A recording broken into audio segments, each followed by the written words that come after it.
Hello everyone, good morning to all of you. कैसे हैं आप सब? आई होप आप सभी मस्त होंगे, एंजॉय कर रहे होंगे छुट्टियों का, और छुट्टियों के साथ साथ अपनी तैयारी में भी लगे हुए होंगे। और अगर नहीं कर रहे हैं तैयारी तो धीरे धीरे तैयारी करते रहिए, ताकि जो आपका सिलेबस है वो भी धीरे धीरे कवर होता रहे, है ना। और एग्ज़ाम से पहले ही आपका जो सिलेबस है वो सारा कवर हो जाए, है ना। तो लास्ट वीडियो की बात करें तो हमने बात की थी वन वर्ड सब्स्टिट्यूशन के, जो आपके कृषि और आर्की से रिलेटेड जो वन वर्ड सब्स्टिट्यूशन थे उन पे मैंने बात की थी, है ना। तो आई होप आप सभी ने वीडियो को वॉच किया होगा, और उम्मीद करते हैं कि आपने अपनी कॉपी में नोट डाउन भी किया होगा, है ना। तो ताकि आपकी जो वन वर्ड सब्स्टिट्यूशन की सीरीज है वो आपकी कंप्लीट हो जाए, और वोकैब का जो वन वर्ड सब्स्टिट्यूशन का पार्ट है वो आपका कंप्लीट हो जाए, है ना। और अगर आपने उसको नहीं वॉच किया है तो आप प्लेलिस्ट में जाइए और वहां से वीडियो को वॉच कर लीजिए, ठीक है। आज हम जो बात करने वाले हैं वो कुछ ऐसे वन वर्ड सब्स्टिट्यूशन हैं जो आपकी मैरिज से रिलेटेड हैं, शादी से रिलेटेड हैं। जैसे ही शादी का नाम ले रहे होंगे तो हो सकता है कुछ लोगों के मुंह में लड्डू फूट गया हो, क्योंकि मैरिज का नाम लेते ही मैरिज का नाम लेते ही लड्डू फूटने लगते हैं। तो भैया तैयार हो जाओ इस खुशी के लिए जो कि आप मैरिज से रिलेटेड वन वर्ड सब्स्टिट्यूशन पढ़ने वाले हो, ठीक है। यहाँ पर बात करें बोर्ड एग्जाम की तो ऐसा नहीं है, कुछ वन वर्ड सब्स्टिट्यूशन है यहाँ पर जो आपके एग्जाम में, बोर्ड एग्जाम में देखे गए हैं, पेपर में पूछे गए हैं, और कॉम्पिटिटिव लेवल के एग्जाम में तो पूछे ही जाते हैं। बोर्ड एग्जाम में भी यहाँ पर कुछ वन वर्ड सब्स्टिट्यूशन है, अभी मैं मार्क करूंगा यहाँ पर, तो वो वन वर्ड सब्स्टिट्यूशन कई बार पेपर में पूछे जाते हैं आपसे, ठीक है। तो without wasting any time start करते हैं आज का वीडियो जो कि रिलेटेड है मैरिज से, ठीक है। तो सबसे पहले बात करते हैं यहाँ पर the practice of having extra marital relations. देखिए होता क्या है कि जो हमारे जो एक्स्ट्रा मैरिटल रिलेशंस होते हैं, ठीक है, जो हमारे अतिरिक्त जो मैरिटल रिलेशंस होते हैं उनके लिए हम वर्ड को यूज करते हैं एडल्ट्री यूज करते हैं, ठीक है। क्या वर्ड यूज करते हैं? एडल्ट्री यूज करते हैं। मतलब जो एक्स्ट्रा मैरिटल अफेयर्स होते हैं, है ना, उनको हम क्या कहते हैं? एडल्ट्री कहते हैं, जो कि क्या है? बिल्कुल गलत है, इलीगल है, ठीक है, एक्स्ट्रा मैरिटल रिलेशंस को। नेक्स्ट अगर हम बात करें an allowance paid to wife on divorce. देखिए ये मैंने लास्ट वीडियो में जो है आपसे क्वेश्चन भी पुट किया था, बट मुझे इस बात का दुख है कि आप में से किसी ने भी इस क्वेश्चन का जो आंसर जो है वो कमेंट सेक्शन में नहीं दिया। तो इससे इस बात का पता चलता है कि हमने वीडियो तो बनाया बट आपने उस वीडियो को उतनी वैल्यू नहीं दी। कोई बात नहीं, लेकिन अगर आपने वॉच किया है तो उसके लिए thank you so much. But ये मैं चाहूँगा कि अगर कोई भी क्वेश्चन मैं यहाँ पर दे रहा हूँ और आपसे कमेंट सेक्शन में लिखने के लिए बोल रहा हूँ, तो उसका पर्पस सिर्फ ये है कि अगर आप कमेंट सेक्शन में अपने हाथ चलाओगे और लिख करके सेंड करोगे तो आपको क्या होगा, वो वर्ड जो है वो आपके माइंड में फीड हो जाएगा, ठीक है। तो अलाउंस का मतलब क्या होता है? पूंजी, या हम कह लें कि जो फाइनेंशियल सपोर्ट होता है, एक फाइनेंशियल सपोर्ट होता है जो कि कोर्ट के द्वारा दिया जाता है, कोर्ट के द्वारा निर्धारित किया जाता है उस महिला के लिए जिसको तलाक मिलता है। क्योंकि जब उस महिला को तलाक मिल जाएगा तो आखिर वो अपना गुजारा कैसे करेगी, है ना। तो क्या होता है कि उस व्यक्ति को जो है क्या करना पड़ता है? एक अलाउंस देना पड़ता है, एक अलाउंस देना पड़ता है ताकि उस महिला का जो गुजारा है वो चल जाए। तो जिसको हम इंग्लिश में क्या कहते हैं? एलिमनी कहते हैं। अक्सर आपने देखा होगा जो प्रोग्राम्स होते हैं, नाटक होते हैं, उसमें तो अक्सर ये सब चलता रहता है, कहीं किसी का तलाक हो रहा, कहीं शादी, पता चला कहीं कहानियाँ ही चल रही है, कई सालों तक शादी पे ही कहानी चलती रहती है, तो उसमें जो है कई बार यूज होता है ना, तो उसको एलिमनी बोलते हैं। बात करते हैं नंबर 3 की, the practice of marrying one eight a time. क्या कह रहे हैं? The practice of marrying eight a time. देखिए ये गैमी वर्ड जो है आप इसको पकड़ लीजिए, गैमी, जहां पर भी ये गैमी वर्ड आएगा, गैमी, जो कि मैरिज से रिलेटेड होगा, है ना, जहां पर भी ये गैमी वर्ड आएगा जो कि मैरिज से रिलेटेड होगा, शादी से रिलेटेड होगा, तो क्या कह रहा है कि भैया the practice of marrying one eight a time, मतलब एक समय में जो है किसी एक जो है पर्सन से शादी करना क्या कहलाता है? मोनोगैमी कहलाता है, ठीक है। मतलब जो है जो एक हम ये कह लें कि एक विवाह की जो प्रथा है, जो एक विवाह की प्रथा है, जो एक विवाह की प्रथा है वो क्या कहलाती है? मोनोगैमी कहलाती है, जो हमारी हिंदू संस्कृति कहती है ना, जो हमारी भारतीय परंपरा है कि भैया जो है हम किसी एक ही लड़की से शादी कर सकते हैं, ऐसा नहीं कि दो दो तीन तीन हो, है ना। तो उसको क्या कहते हैं? मोनोगैमी कहते हैं। The practice of having two wives और हस्बैंड एट अ टाइम। अब यहाँ पर क्या कह रहा है? यहाँ कह रहा है भैया कि कोई भी जो है अगर दो पत्नियां रखता है, दो पत्नियां रखता है ना, या फिर हस्बैंड्स। अब भाई टू वाइफ्स भी हो सकती हैं और हस्बैंड्स भी हो सकते हैं, कि अगर एट अ टाइम एक समय में टू वाइफ्स और हस्बैंड्स है तो उसको हम क्या कहेंगे? बाइगैमी कहेंगे। यानी कि ये कैसी प्रथा हो गई? द्विविवाह प्रथा हो गई। मतलब द्विविवाह प्रथा, दो लोगों के साथ शादी की प्रथा, जो कि पूरी तरीके से क्या है? गलत है। अब इसमें कुछ लोग कहेंगे सर ये कैसे गलत है? अच्छा ही है ना। तो लेकिन भाई मेरे हिसाब से गलत है, आपके हिसाब से सही होगा। बट जो दो शादियों की परंपरा होती है वो क्या होती है? गलत होती है, जो कि हमारे यहाँ पूरी तरीके से गलत है। बात करते हैं the practice of marrying more than one wife eight a time. अब यहाँ तो देखो हस्बैंड या वाइफ्स दोनों, दो वाइफ भी हो सकती हैं, दो पत्नियां भी हो सकती हैं, या फिर दो हस्बैंड भी हो सकते हैं, तो उसको क्या कहते हैं? बाइगैमी कहलाते हैं। सिर्फ अगर एक लड़की की साथ शादी हुई है, एक पत्नी है, तो वो क्या कहलाती है? मोनोगैमी कहलाती है।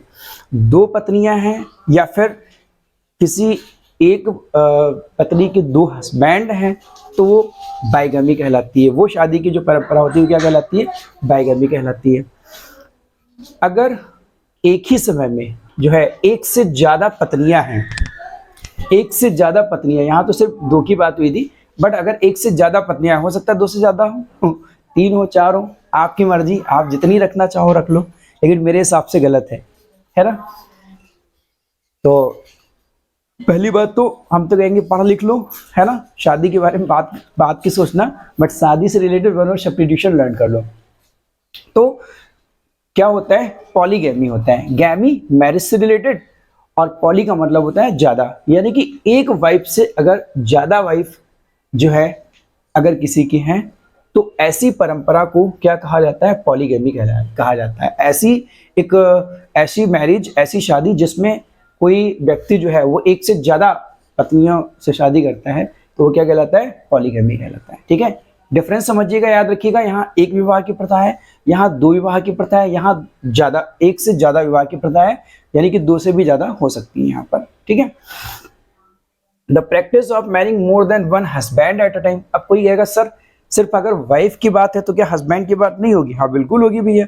तो देखो भैया, अगर एक से ज्यादा हस्बैंड है तो उसको क्या कहा जाता है? पॉलिएंड्री कहलाता है। याद रखिएगा, अगर एंड्री वर्ड जुड़ जाए, ये जो एंड्री वर्ड है ANDRY, क्योंकि ये एंड्रो से बना होता है, ये एंड्री वर्ड जो है, एंड्री, याद रखिएगा, एंड्री अगर आ जाए, एंड्री तो पुरुष, और गैमी अगर आ जाए तो मैरिज, शादी। ठीक है, गैमी वर्ड यूज होता है मैरिज के लिए। और पॉलिएंड्री यहां पर हो गया, पॉलिएंड्री का मतलब यहां पर जो है एक ऐसी मैरिज, एक ऐसी शादी जिसमें जो है क्या होता है? एक से ज्यादा हस्बैंड होने की प्रथा होती है, परंपरा होती है एक से ज्यादा होने की। हमारे यहाँ तो ये सब इलीगल है, गलत है, पॉलिएंड्री। ठीक है पर कई कंट्रीज ऐसे हैं जहां पर ऐसा कुछ भी नहीं है, लोग एक से ज्यादा रख सकते हैं।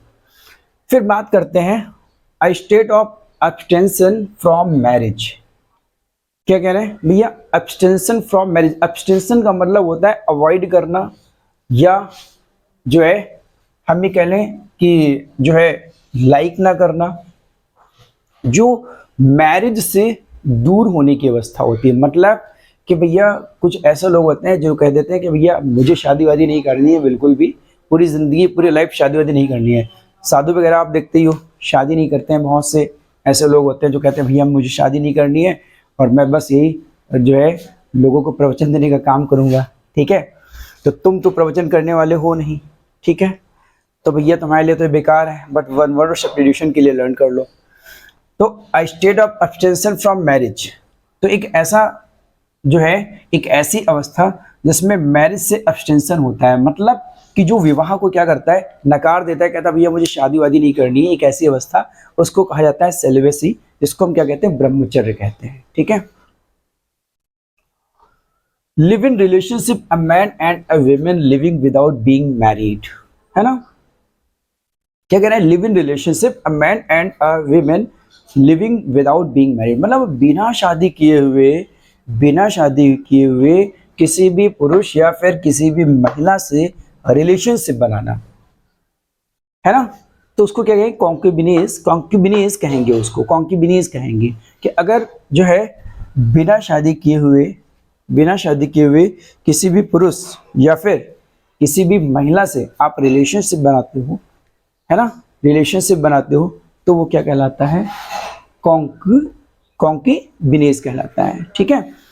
जो कि भैया बिल्कुल भी ना करना, नहीं तो मार खा जाओगे। ठीक है।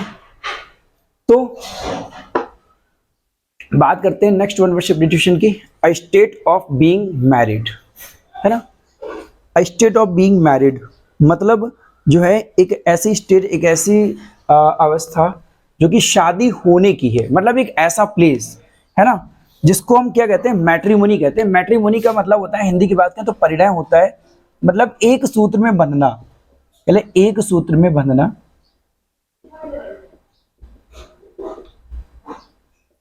ठीक है। आपने देखा होगा, न्यूज़पेपर देखा होगा, तो उसमें न्यूज़पेपर में जो है एक मैट्रिमोनियल करके पेज आता है, मैट्रिमोनियल पेज करके आता है, जिसमें जिसका मतलब होता है मैट्रिमोनियल, ये मोनी से ही बना है मैट्रिमोनियल, जिसका मतलब होता है वैवाहिक, है ना, वैवाहिक कर हिंदी इंग्लिश वाले पेपर मैट्रिमोनियल लिखा होता है और इंग्लिश हिंदी वाले में वैवाहिक करके लिखा होता है। तो परिणय, तो उसमें क्या होता है कि लड़के और लड़कियों के डेटा दिए होते हैं और वहां से लोग क्या करते हैं, कलेक्ट करते हैं और फिर कांटेक्ट करके क्या होता है, उनकी भैया शादियां निर्धारित हो जाती है और उनकी शादियां हो जाती हैं।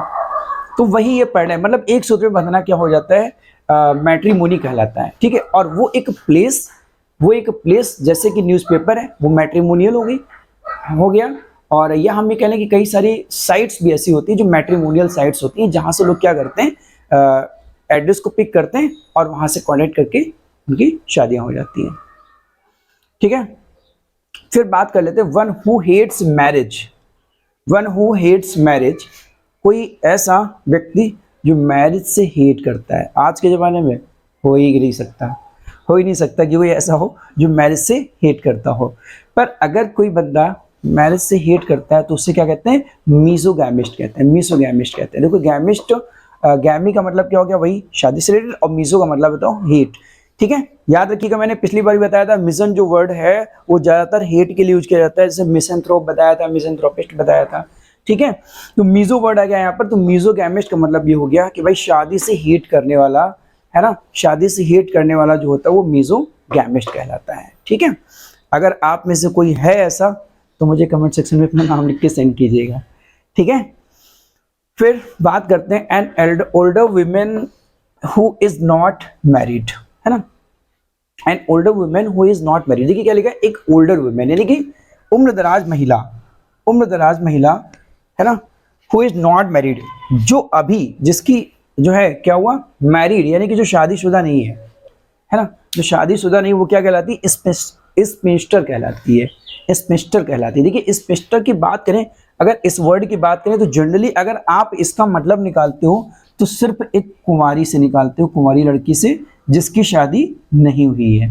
लेकिन इसका जो अर्थ है ना, वो इसका जो अर्थ, इसकी जो स्टार्टिंग हुई इस वर्ड की, तो ये कहाँ से हुई, जो सूत काटने वाली जो महिलाएं होती थी, मतलब सूत क्या होता है, जो धागा से कपड़े नहीं बनाए जाते हैं, तो जो सूत काटने वाली महिलाएं होती हैं, जो ओल्ड विमेन होती हैं, जिन्होंने जो है, जिनकी काफ़ी उम्र होने के बाद भी शादी नहीं की, और वो सूत काटने का काम करती थी, उन महिलाओं के लिए इस स्पिंस्टर वर्ड को यूज किया जाता था। ठीक है। ऐसी महिलाएं, ऐसी उम्रदराज महिलाएं जिन्होंने शादी नहीं की थी और अक्सर ये देखा गया कि वो लोग सूत काटने का काम करती थी, तो उनके लिए ये वर्ड यूज किया गया स्टार्टिंग में स्पिंस्टर। ठीक है। अब चूंकि वो शादीशुदा थी नहीं, सूत काटने का काम करती, तो उनके लिए इस वर्ड को क्या, स्पिंस्टर। फिर धीरे धीरे ये वर्ड क्या हुआ, स्पिंस्टर जो है वो आज के टाइम पे मॉडर्न बन गया वर्ड, और ये अब जो भी कुंवारी जिसने भी शादी नहीं की है उन सभी के लिए यूज कर लिया जाता है स्पेस्टर। ठीक है, अगर हम स्पेस्टर के सिनोनिम की बात करें तो यहाँ पर स्पेस्टर के अलावा आपको और वर्ड मिल सकता है, एक सिंगल मिल सकता है, कई बार यूज किया जाता है, सिंगल मिल जाता है, और फिर एक वर्ड आपका वर्जिन मिल जाता है। ठीक है, वर्जिन, सिंगल और स्पेस्टर, ये 3 वर्ड इसके लिए यूज किए जाते हैं। ठीक है, तो एग्जाम में अगर कुछ भी पूछा जाए तो आप इनमें से अगर आपको कोई भी मिल जाए तो आप टिक कर दीजिएगा, और ये तो आपको लर्न हो ही गया होगा। एक बार फिर से रिवाइज कर लेते हैं। एक्स्ट्रा मैरिटल रिलेशंस के लिए क्या कहते हैं भैया, बिल्कुल मत करना, एडल्ट्री कहते हैं एक्स्ट्रा मैरिटल रिलेशंस। फिर अलाउंस पेड टू, नहीं तो डंडे पड़ेंगे, allowance paid to wife on divorce alimony कहलाती है। ठीक है, जो हमें फाइनेंशियल सपोर्ट दिया जाता है, जो कोर्ट डिसाइड करता है तलाक के बाद में। ठीक है, जो किसी भी पति को या किसी भी पर्सन गुजर देना पड़ता है उस महिला को, गुजारा भत्ता जिससे आप कहते हो, भत्ता, अगर आप हिंदी लिखना चाहो तो भत्ता लिख सकते हो, गुजारा भत्ता। ठीक है, practice of marrying one eight a time monogamy कहलाती है, जो एक विवाह की प्रथा होती है। बायगैमी द्विवाह की प्रथा होती है, 2 लोगों से शादी करने की प्रथा कहलाती है बायगैमी। और एक से ज्यादा पत्नियों की जो है मोर देन, है ना, 1 वाइफ, एक से ज्यादा पत्नियों की, तो पॉलीगैमी हो जाती है, जिसको आप बहुविवाह भी कह सकते हो, बहुविवाह की प्रथा। ठीक है, और अगर पुरुष की बात है एक से ज्यादा तो पॉलिएंड्री कहलाएगा, है ना, अगर एक से ज्यादा पुरुष की बात है तो पॉलिएंड्री कहलाएगा। अगर शादी से बिल्कुल परहेज है, आपको हिंदी मीनिंग इसका परहेज भी लिख सकते हो आप, परहेज। ठीक है, शादी से परहेज है तो आप ब्रह्मचर्य कहलाते हैं, सेलिब्रेशन वाली कंडीशन में चले जाते हैं जो इसमें साधु लोग होते हैं। ठीक है, फिर लिव इन रिलेशनशिप, अगर आप बिना शादी के कर रहे हैं लिव इन रिलेशनशिप, तो जो है क्या कहलाएगा, कंकुबिनीज कहलाएगा। ठीक है, और स्टेट ऑफ बीइंग मैरिड क्या कहलाएगा, मैट्रिमोनी कहलाएगी। और वन हु हेट्स मैरिज, जो मैरिज हेटर होते हैं, मैरिज से हेट करते हैं, उनको हम क्या कहते हैं, मेसोगैमिस्ट कहते हैं। और जो ऐसे an older women who is not married क्या कहलाती है, स्पेस्टर कहलाती है। ठीक है, तो भैया आपने यहाँ पर जितने भी शादी से रिलेटेड वन वर्ड सब्स्टिट्यूशन है वो यहाँ पर सीख लिए हैं। और अगर पेपर की बात करें तो यहाँ पर स्पेस्टर बहुत ज़्यादा पूछा जाता है, इंपॉर्टेंट है आपके लिए। दूसरी बात करें, मेसोगैमिस्ट पूछा जाता है आपका, मेसोगैमिस्ट बोर्ड एग्जाम में पूछा जाता है, और सेलिब्रेशन पूछा जाता है बोर्ड एग्जाम में। अगर हम बात करें तो पॉलिएंड्री भी पूछा जाता है आपका एग्जाम में, पॉलिएंड्री भी पूछा जाता है। एलिमनी तो बहुत ही ज़्यादा इंपॉर्टेंट है, ये तो कई बार पूछा जा चुका है। ठीक है, एडल्ट्री भी टिक कर लीजिए। ठीक है, ये इतने जो आपके मैट्रिमोनी, यस ये भी इंपॉर्टेंट है, ये आपके जो है वन वर्ड सब्स्टिट्यूशन आपके लिए इंपॉर्टेंट है। और आज का जो हमारा क्वेश्चन है वो ये है कि कुंवारी की इंग्लिश तो आप समझ ही चुके हैं, अब आपको बताना है कि कुंवारा को इंग्लिश में क्या कहते हैं, इसकी आपको बतानी है इंग्लिश कमेंट सेक्शन में। ठीक है, इसकी आपको इंग्लिश बतानी है कमेंट सेक्शन में कि भैया कुंवारा को इंग्लिश में क्या कहते हैं।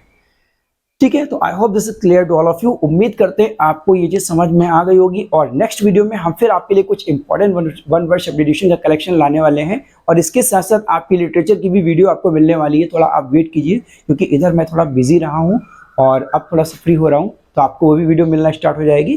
तब तक के लिए आप इस वीडियो को वॉच कीजिए, और जो हमारे प्रीवियस वीडियोज हैं उनको आप वॉच करते रहिए और अपनी प्रिपरेशन को स्ट्रांग बनाते रहिए, मजबूत बनाते रहिए। ठीक है, मिलते हैं नेक्स्ट वीडियो लेक्चर के साथ। Thanks for watching.